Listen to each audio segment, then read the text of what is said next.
Hello students, स्वागत है आपका एस के क्लास नंबर 7 में। तो आज हम चैप्टर टू जो चल रहा है आपका, डेट इज पॉलिनोमियल। एनसीईआरटी का ये चैप्टर है, चैप्टर 2 पॉलिनोमियल। इसके अंदर पार्ट 1 हम कर चुके थे, जिसके अंदर हमने पॉलिनोमियल के बारे में सीखा था। पॉलिनोमियल क्या होता है, पॉलिनोमियल के पार्ट्स क्या होते हैं और क्या चीज़ पॉलिनोमियल होती है और क्या चीज़ पॉलिनोमियल नहीं होती है, इसके बारे में हमने चर्चा करी थी। अगर आपने पहला पार्ट नहीं देखा है तो सबसे पहले जाइए और फर्स्ट पार्ट को वॉच करके आइए। उसके बाद आज हम इस पार्ट के अंदर सीखने वाले हैं ग्राफ।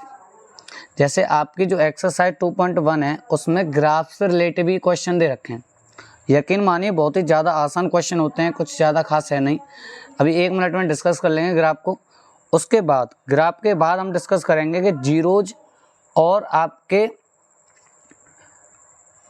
जो रूट होते हैं, जीरोज और रूट में जो रिलेशन होता है वो रिलेशन क्या होता है, वो रिलेशन कैसे वेरीफाई करते हैं, उस रिलेशन को वेरीफाई करेंगे। ठीक है, जो फॉर्मूला होता है जीरोज का, जीरो निकालने का, जो जीरोज होते हैं उनका जो रिलेशन होता है वो रिलेशन क्या होता है, वो रिलेशन वेरीफाई कैसे होता है, क्योंकि वहाँ से अक्सर 3 या 4 नंबर में क्वेश्चन पूछ लिया जाता है, तो बहुत इंपॉर्टेंट होगा वो चीज़ भी। तो आइए पहले मैं आपको ग्राफ बता दूं। देखो, जैसे ये चीज़ है, ये आपकी एक्स एक्सिस है, 9th क्लास में आपने अच्छे से पढ़ा होगा, एक्स एक्सिस है, और ये आपकी होती है वाई एक्सिस। एक्स एक्सिस और वाई एक्सिस, ये 2 एक्सिस होती हैं। ये जो वर्टिकल खड़ी हुई लाइन है ये वाई एक्सिस है, ये लाइन जो लेटी हुई है जिसे हॉरिजॉन्टल के नाम से जानते हैं ये आपकी एक्स एक्सिस है। तो होता क्या है कि अब आपसे ग्राफ से वो पूछता है, कोई ग्राफ है, जैसे मान लो ये कोई ग्राफ है इस तरीके से ये, और उसने आपसे पूछा कि इसके सॉल्यूशन बताओ, यानी ग्राफ को देखकर आपको बताना है कि इसके कितने सॉल्यूशन होंगे। ठीक है, तो बस आपको ये देखना है ये जो ग्राफ है ना, एक्स एक्सिस को कितनी जगह कट कर रहा है, एक्स एक्सिस को कितनी जगह कट कर रहा है, जितने जगह पर, जितने पॉइंट पर ये ग्राफ, ये जो लाइन बनाई है मैंने, ये जो ग्राफ बनाया है, ये एक्स एक्सिस को कट करेगा, उतने ही इसके सॉल्यूशन होंगे।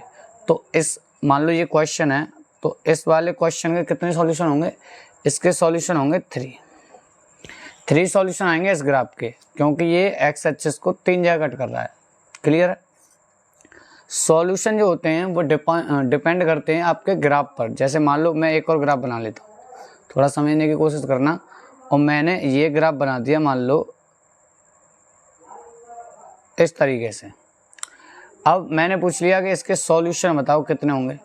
तो आपको क्या करना है, आपको ये चेक करना है कि एक्स, देखो एक्स एक्सिस को हमेशा दिमाग में याद रखना है एक बात, एक्स एक्सिस को ही देखते हैं, वाई को नहीं देखते। एक्स एक्सिस को जितने पॉइंट पे ये कट कर रहा होगा वही इसका क्या होगा, वही इसका, उतने ही उसके सॉल्यूशन होंगे। जैसे ये एक पॉइंट हो गया, ध्यान से अगर दिख रहा है तो एक पॉइंट ये हो गया। ऊपर यहाँ पर वाई एक्सिस को कट कर रहा है, लेकिन इसको इंक्लूड नहीं करेंगे। हमें सिर्फ ये देखना है कि एक्स एक्सिस को कितनी जगह ये कट कर रहा है। तो एक तो यहाँ कर रहा है, एक यहाँ कर रहा है, तो इसके 2 सॉल्यूशन होंगे। कितने सॉल्यूशन होंगे, 2 सॉल्यूशन होंगे।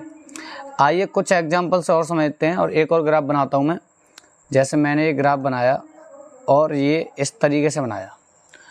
अगर आप ध्यान से देख रहे हो तो आपको दिखाई दे रहा होगा कि ये वाई एक्सिस को तो कट कर रहा है, लेकिन एक्स एक्सिस को कट नहीं कर रहा है। तो इसके जो सॉल्यूशन होंगे वो 0 होंगे, क्योंकि एक्स एक्सिस को कट ही नहीं कर रहा है।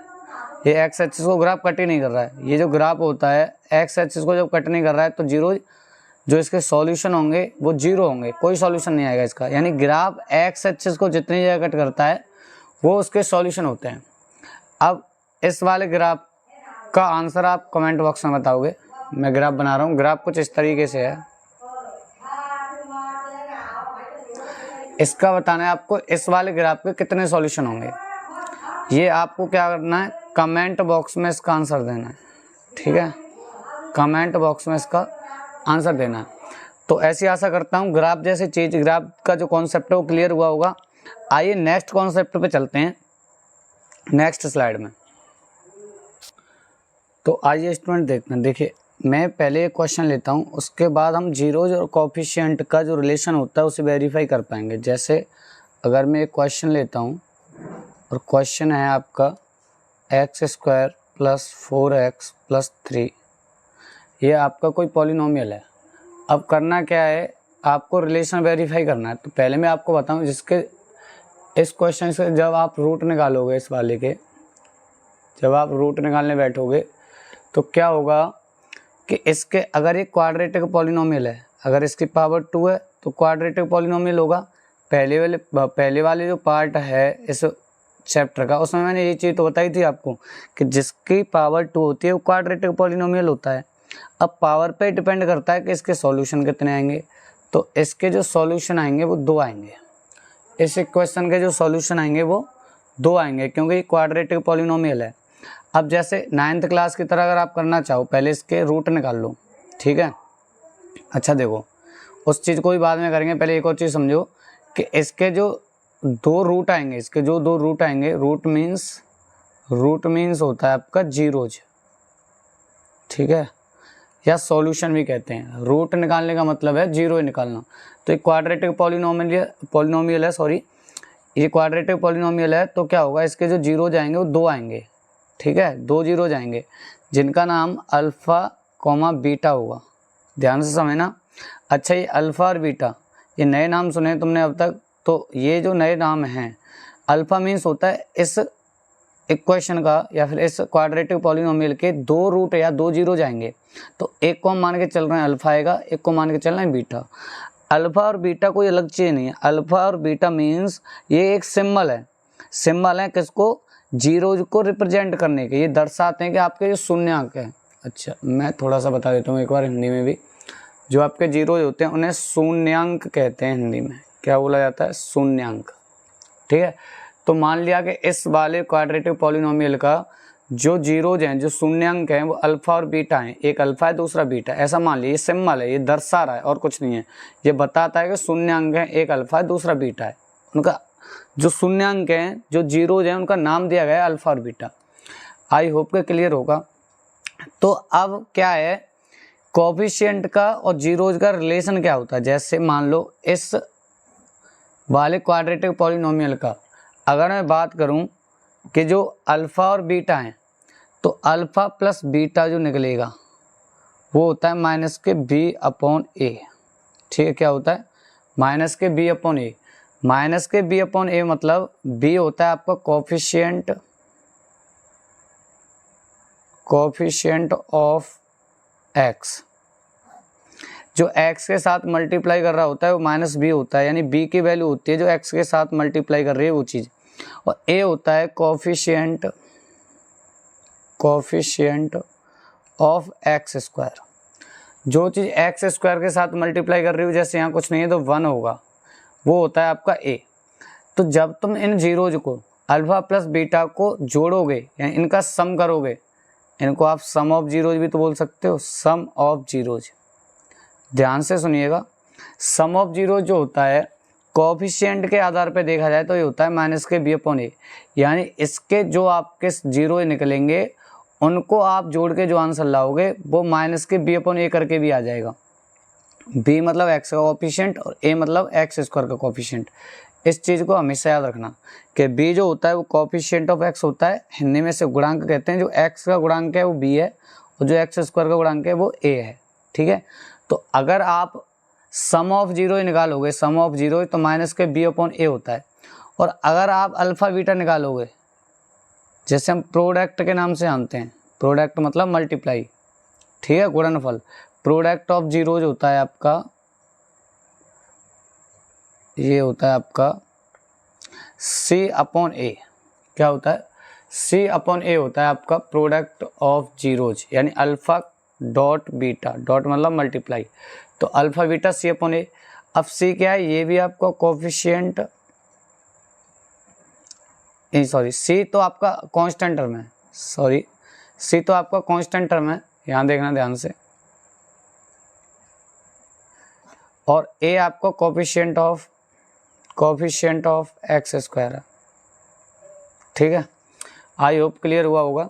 c वैल्यू होती है कोएफिशिएंट की। जैसे यहाँ पर इस वाले में अगर तुम देख रहे हो 3 है ना, 3 तो ये क्या है, ये आपका कांस्टेंट टर्म है, अचर पद है। और कोएफिशिएंट ऑफ x स्क्वायर वो मैंने आपको बता दिया, वो a होता है, ठीक है। तो अब क्या हो रहा है, अब रिलेशन कैसे वेरीफाई करना है। रिलेशन जैसी जो चीज़ हम रिलेशनशिप है, इसको हम जो सीखना चाह रहे हैं, ये रिलेशन कैसे वेरीफाई होता है, ये जो रिलेशनशिप है, ये रिश्ता आखिर क्या कहलाता है, इस चीज़ को हम देखेंगे। रिश्ता ये है कि जैसे अगर मान लो तुम्हारे पास जो क्वेश्चन था, क्वेश्चन क्या था, x² + 4x + 3, और इस क्वेश्चन के अगर हम रूट निकालेंगे, इस क्वेश्चन के रूट निकालना चाहते हैं, रूट मतलब जीरो ही निकालना चाहते हैं, शून्यांक निकालना चाहते हैं, तो वो निकलेगा, देखो मल्टीप्लाई करके 3 लाना है और जोड़ के 4 लाना है, तो 3 × 1 = 3 होता है, यानी 3 और 1 वो नंबर हैं जिनका मल्टीप्लाई 3 आएगा और जोड़ने पे 4 आ जाएगा। तो x² + 3x + x + 3, ये टॉपिक है आपका 9th क्लास का, ये आपने 9th क्लास में क्लियर किया होगा। अब यहाँ से x कॉमन आ गया तो x + 3 बचा, यहाँ से +1 आ गया तो x + 3 बचा, तो एक तो हो गया x + 3 जो दोनों में कॉमन है, और एक हो गया x + 1। ये चीज़ आपने 9th में पढ़ी होगी, ये 9th में आता है ये वाला टॉपिक, क्लियर है। अगर आपको इसके जीरो ही निकालने हैं तो बराबर में जीरो रखना पड़ेगा, एक बार इसके बराबर जीरो रखो तो यहाँ से आ गया x = -3, यानी ये जीरो आ गया -3, और एक बार x + 1 के बराबर जीरो रखोगे तो यहाँ से आ जाएगा x = -1, एक ये -1 आ गया। आई होप क्लियर हुआ होगा।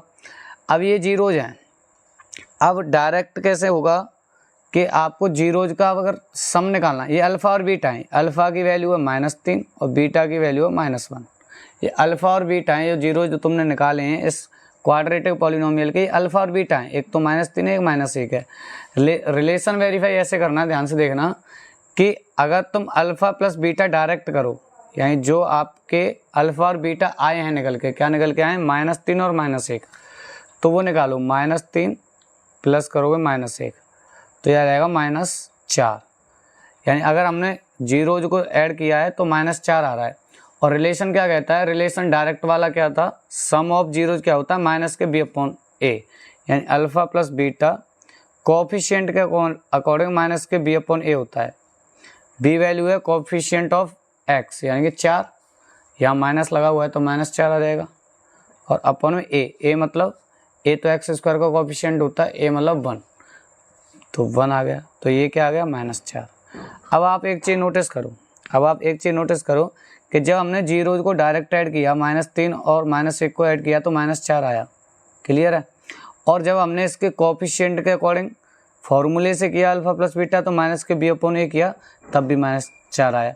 तो ये तो रिलेशन है। अब ये आप वेरीफाई कर चुके हो कि जब आप इस क्वेश्चन का, इस क्वाड्रेटिक पॉलिनोमियल के रूट निकालोगे और उन रूटों को, रूट मतलब जीरोज को जब तुम ऐड करोगे तब भी उतना ही आएगा, या फिर आप डायरेक्ट इस वाले रिलेशन को लगाओगे, अल्फ़ा + बीटा -b/a होता है, तब भी आपका ये वेरीफाई हो जाएगा। अभी आपने रिलेशन वेरीफाई कर दिया कि आप जो अल्फ़ा + बीटा होता है उसकी वैल्यू -b/a के बराबर होती है।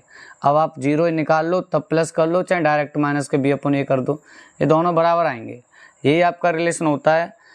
ऐसी आशा करता हूँ कि आपको ये टॉपिक पसंद आया होगा और आपको जीरो और कोफिशिएंट के बीच में जो रिलेशनशिप है, जो रिलेशन है, वो भी आपके समझ में आया होगा कि आप जीरो ही निकाल के ऐड कर लो, चाहे डायरेक्ट -b/a कर लो, दोनों तरीके से। ये वाला कोफिशिएंट का तरीका है, ये जीरो ही निकाल के ऐड करने का तरीका है, ठीक है। ये रिलेशन होता है कोफिशिएंट में और जीरोज में। आई होप वीडियो आपको पसंद आई होगी। अगर वीडियो पसंद आई है तो इसे लाइक करें और अपने दोस्तों के साथ शेयर करें। ऐसी वीडियो देखने के लिए हमारे चैनल को सब्सक्राइब कर लें। मिलते हैं नेक्स्ट वीडियो में, जो पार्ट 3 आने वाला है इस चैप्टर का, जिसके अंदर हम जीरो ही निकालना सीखेंगे कि जीरोज कैसे निकालते हैं। बड़े से बड़े क्वाड्रेटिक पॉलिनोमियल का जीरो आप 1 मिनट में निकाल पाओगे। तो मिलते हैं नेक्स्ट वीडियो में।